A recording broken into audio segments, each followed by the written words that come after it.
Hello, friends.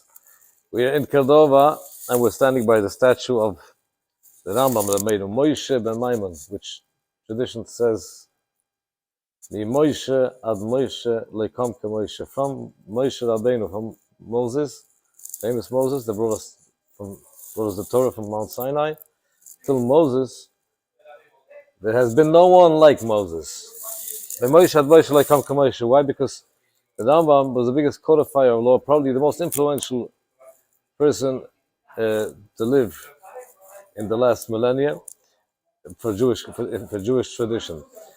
He wrote many books, many letters that he had sent. He was born in 1138, but at the age of around 20, he had to leave from here because of the Almohades. Those were a tribe of Berbers that were fanatic, and they tried to force themselves Islam on them. So the Rambam had escaped from here to Fez, where some Muslim scholars gave them shelter.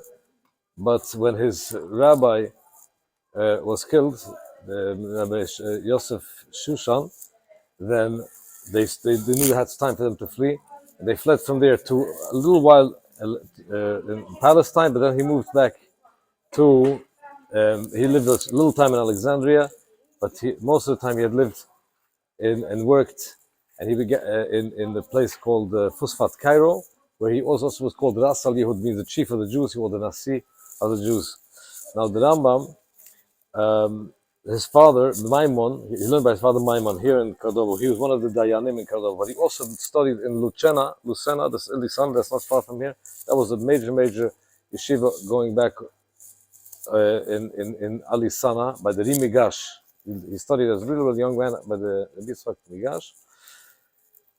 The Rambam had also written a famous letter called the Geras Hashmad, which is very important about the city of Cordoba, because the Jews that were left behind here, they had, most of them had undertook to hold Islam openly and Judaism quietly.